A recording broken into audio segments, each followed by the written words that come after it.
Hey everyone, it's Jonathan, and welcome back to Every Version Ever. Today's episode is a random internet find. I discovered this while researching versions of Peter and the Wolf. This is a half-hour educational video, two 15-minute parts, as far as I know, produced for schools. This is a special from 1981 and stars Ray Bolger, who most people will know from his role as the Scarecrow in the MGM version of The Wizard of Oz, many years before this educational video. And it was this role that prompted me to ask Eli Sanza to be my guest for the episode. He and I did an episode about the MGM Wizard of Oz, so I thought he might find this as interesting as I did, if for no other reason than to see the Scarecrow from the Wizard of Oz in something more recent, relatively speaking. Okay, so this is probably one of the most random finds. Like, I found a lot of random versions of Peter and the Wolf, but this is probably the most unexpected one. Like, I never thought that I knew that Ray Bolger kept acting after The Wizard of Oz, but I don't think I've seen him in anything else, and I certainly have never seen him as an old man. So it was interesting to see him in his later years, in the 80s, making a random special for classroom. I guess this is for classrooms. This wasn't like a TV show or something. It was like a video that people would play for kids in school, which is interesting. It's probably the first time I've covered something like this on any podcast. Yeah. It was interesting because I'm not sure I've ever seen Ray Bolger in anything past the 30s.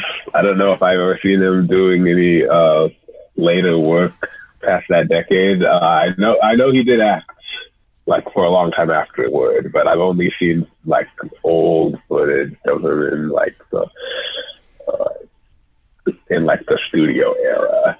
Mm-hmm. But yeah, it was interesting that the thing that was most surprising to me was that it was interesting that he agreed to do this, because you would think that a guy who worked in Hollywood saying yes to being in like not a widely released theatrical movie or anything, but just some small educational film that'll only be seen by students. It sort of makes me wonder why he chose to do it, because it's like, it was just the only role available to him or something. It's really interesting. Yeah, I don't know. It's one of those things that there's probably not any history on it anywhere, as I haven't found anything for it. It's just one of those random YouTube finds. Yeah, I bet there isn't any history on it, because I don't know where we're going to find the history of like educational like films, because I that's like a blind spot for me, definitely. I only like know about like American Hollywood films. I don't know anything about educational films. So when I saw like a celebrity in an educational film, I was like, oh wow, that's weird. I didn't expect that at all. Mm-hmm. And this is kind of a random observation too, but one thing that I liked about this was the fact that it was really old, and it was probably from a VHS. So you got like, I think I talked about this with Sarah on a different episode of another Peter and the Wolf one, but there's just the VCR lines and like some like the weird sound distortion. I don't know. I liked that about it. Yeah.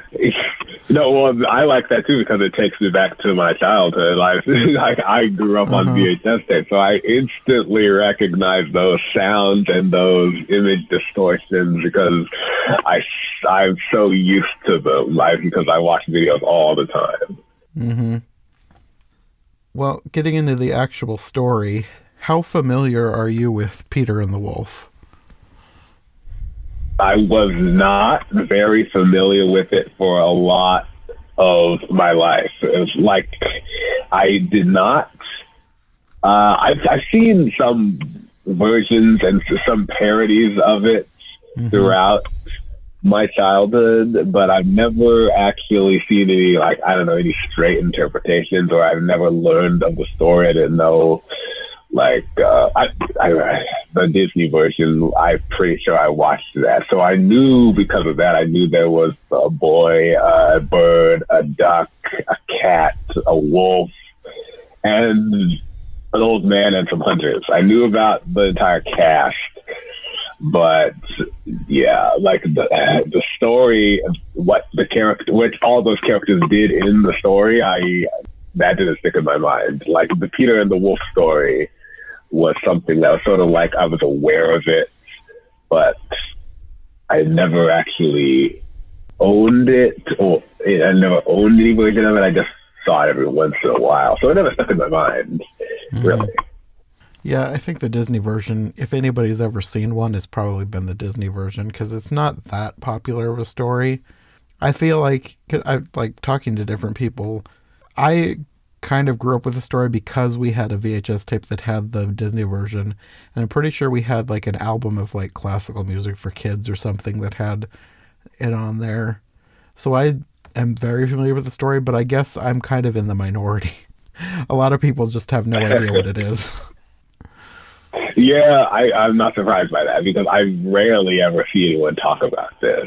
I know it's popular in the like classical music community and in like the ballet community and stuff like that, but like not really like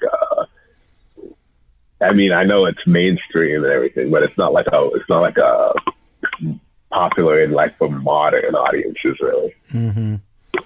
Yeah, there hasn't really been a mainstream adaptation of it. Like the two biggest ones are the Disney version, which is from the 40s, and then there's one from 2006, but it was made in Europe. So, and that one I don't think, other than PBS, I don't think it's gotten a wide release in the US. Well, yeah. You just mentioned the only two versions I've ever saw, pretty much. Like that 2006 version, that's the stop motion one, right? Yes. Yeah, I've seen that because I'm an animation fan, so I've seen a lot of obscure animated films. Like, so I watched that, and I've watched the Disney version, and those are the only ones I've seen. But it's not like a real favorite of mine, so it doesn't really like linger in my mind that often. And when you pay attention to the story and you actually see what it's about and what happens, it's like, in my opinion, it isn't really that spectacular. It's just a series of events that happens. There's a boy disobeys his grandfather, and is a wolf. The end. It's just that's my feeling about it. Yeah, I think it's more, the appeal is more for the music than the story, because the story is very simple. Yeah, you're right about that, actually, because the music is probably my favorite thing about it. Well, with this version, it plays out mostly like most every other version. There's a few things of note for me anyways. I like that you have Ray Bolger going through the forest, talking about all the different characters and instruments, and I love that they have the orchestra out in the forest. I thought that was an interesting touch. Yeah. That set it apart from other versions I've seen. Yeah, totally. I mean, another thing, I mean, I haven't seen as many versions of this as you have, so you could probably answer this. But like, I don't remember ever seeing any other version of this with like actual animals involved in the animal roles. I would say that this is the first one. That was notable to me as well. I'm trying to think of the ones that I've seen. I'm pretty sure they have all either been animation or puppets or costumes. Yeah. I don't think there's been any that have had actual animals. This is the only one so far that I've seen. Right. Yeah, well, that's what stood out to me. It almost felt like a true life adventure or something. Yeah, kinda. So with the animals, you have, like we said, live action ones. This is something else very random. I was trying to figure out what kind of bird that the bird was. I don't know if you have any idea. My closest guess was either a starling or a juvenile robin, but I wasn't sure. I am not sure either. Yeah, I was just like too focused on Ray Bolger to care. So Yeah, I don't know what kind of bird it was. I think the thing that made me wonder was because, like, it actually sat on his shoulder for a while, like in, I think, two different scenes. So I Yeah, figured either they trained the bird, which seems unlikely with the bird that size. right. It's you don't usually see birds like wild birds trained like that. So and then as I was looking at it, I was thinking it looked maybe like it was a juvenile because like when we were kids, we would see birds that like they fell out of their nest, and like you could get close to the birds that were trying to learn to fly, and it reminded me Wow. of like robins that were trying to learn to fly. It didn't look exactly like that, but then this is a really old film. It's kind of blurry and the lighting wasn't the greatest, so I couldn't tell for sure what it might have been. All right. So now, when I was a kid, the only birds I've ever seen, I grew up in the city, so the most birds I've ever seen were pigeons. Although occasionally saw a robin or a blue jay, but I'm not cultured in birds. Okay. The duck was just a regular white duck, and the cat was just a basic house cat. It looked like cats we've had over the years. Yeah, I wonder where they got those animals. The cat. I would guess that somebody on the cast probably just had a cat, or somebody in the crew just had a cat. Yeah, Maybe the same with the duck. I would be curious about the bird though, and the wolf, of course. The wolf was a real wolf. So yeah, definitely wondering about that. Yes, I wonder if they trained that wolf. That would be crazy. they didn't have the wolf really interact with the actors too much. So Oh, well, yeah. Was it like an Animal Planet thing where they just showed footage of the wolf or something? Like, it's been a few days since I watched this, so I can't remember how much interaction there was, but I know most of it was just footage of the wolf. right. So I'm wondering if they just filmed either a wild wolf or maybe a wolf in captivity in an environment that mimics its natural home. I don't know. I'm assuming that's what it was because, like, I feel like I would have remembered if a wolf was interacting with the other animals because I would have been like, my mind would have been blown if I saw something like that. Like, how did that and how did they get those two together? Like, so I think you're right. Yeah, even in the scene where the wolf eats the duck, you just have the camera POV chasing the duck, and then it cuts away, and then the narrator just says that the duck was swallowed in one gulp. Well, yeah. I remember that part though. They were intercutting between the duck running and the wolf running, and I remember thinking when I saw that, I don't think those two animals are really chasing each other. Like that was No, I don't think they're gonna. I know it's the '80s and there were lax restrictions, but I don't think they're gonna actually feed a duck to a wolf for this. Yeah, and which is a good thing because I feel like people would be upset about that. Yeah, probably. Yeah. One thing that I thought was kind of odd was that this is kind of like the worst grandpa version that I've ever seen. No. The grandpa was just kind of surly and angry, and at one point he like tosses the cat out of the house, where in other versions the cat is the grandpa's pet and the grandpa loves the cat. So it was just kind of weird to have him kind of be this kind of angry guy, and especially tossing the cat out of the house was weird. Yeah. Well, I usually always hate the grandpa in every version because he's like a buzzkill. He's like a buzzkill, and soon as like Peter catches the wolf, he's the only one being negative about it. Yeah. Well, I think I talked about this with Sarah at one point. If you think about it, the grandpa does have a point because the kid is like 8, and if he hadn't caught the wolf, he would have been the one getting eaten. So. Yeah, yeah. Well, he does have a point. You're right. He wouldn't like this. It's not like this kid knew what he was doing or anything. He got lucky. Yes, exactly. So, yeah. I mean, it is good that he's putting a perspective on that. The other thing that I thought was mildly notable was the hunters they were dressed strangely. The one guy looked like a weird 70s interpretation of a cowboy, and the others were like wearing winter hats. They were very random.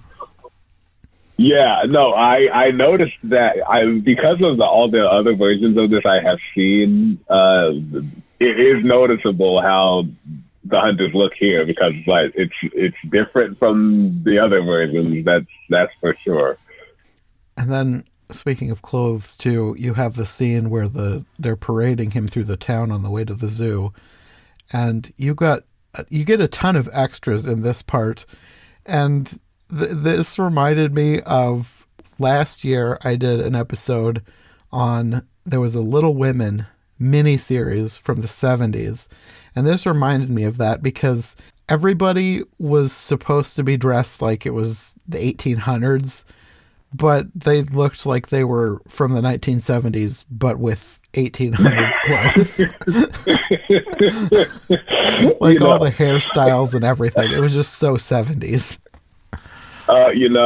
As someone who watches a lot of old movies from the 20s to the 50s to the 70s to the 90s, like it is, I can tell you it is inevitable that will happen. Yeah. And like I see it all the time. I've seen movies from the 50s that are supposed to take place in like ancient Greece, and it's like, and I see this like, I see women looking like they're ready to go to the sock hops and get a milkshake, like these like ponytails, and it's like, no, it's like that is not surprising to you, because I see that all the time. Yeah, the more movies I see, the more I catch things like that. It's kind of funny but when it sticks out so prominently in something like this, I can't help but just laugh. It cracked me up.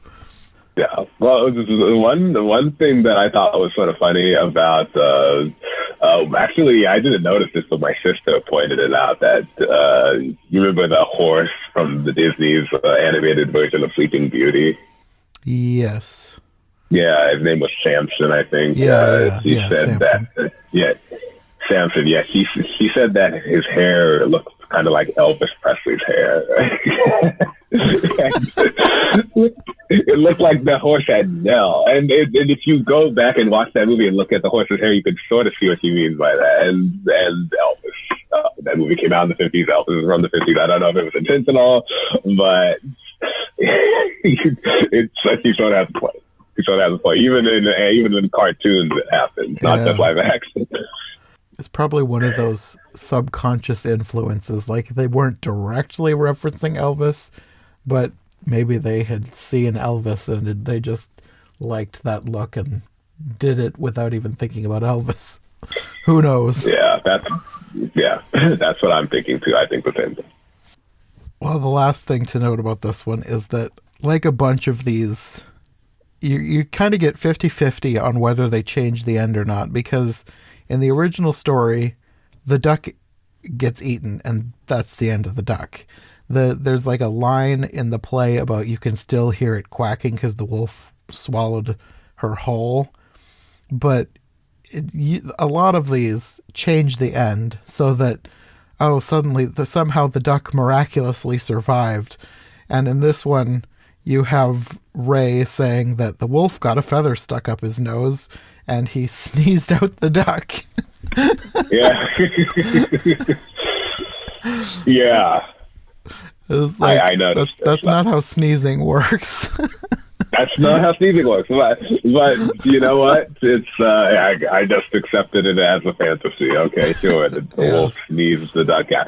Like I mean, it seems like they're stretching it a lot to try to make it a happy ending, and then this was a stretch.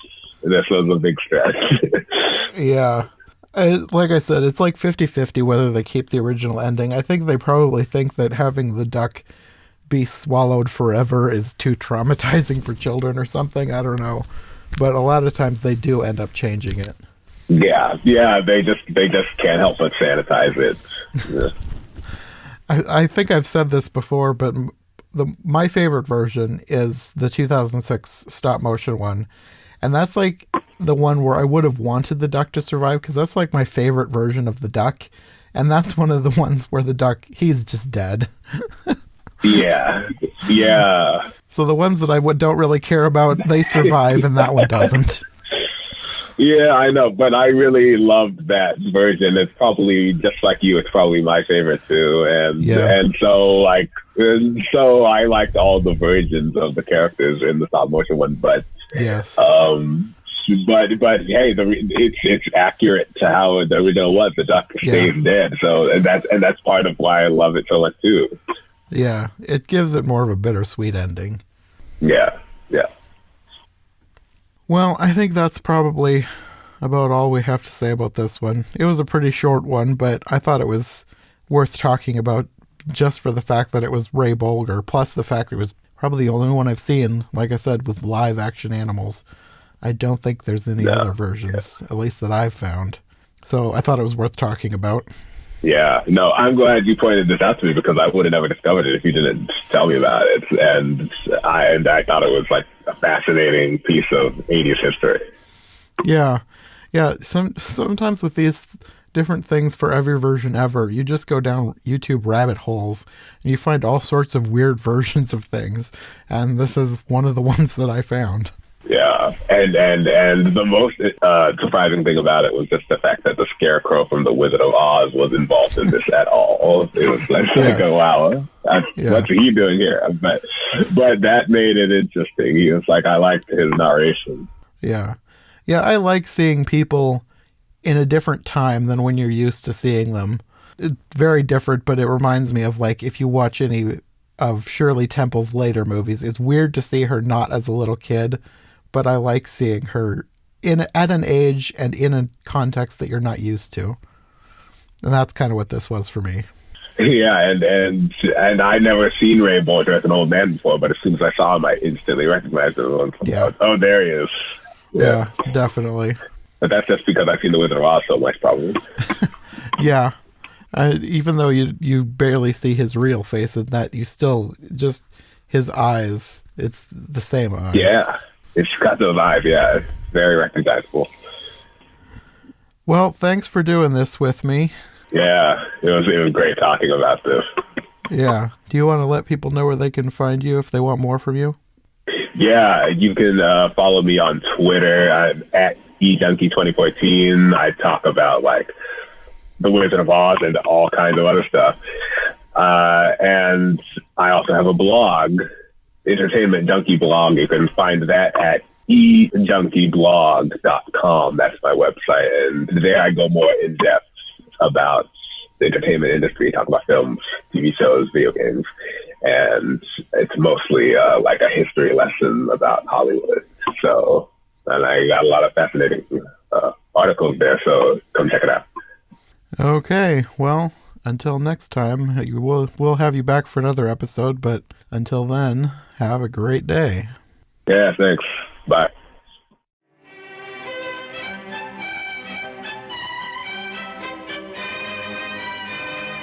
Thanks for listening to this episode of Every Version Ever. If you like what you've heard, make sure to subscribe on your preferred podcast platform or to the Every Version Ever YouTube channel. Make sure to follow my co-hosts as well. Any relevant links will be in the description for easy access. We'll be back soon with another brand new episode, so thanks for listening, and we'll see you next time.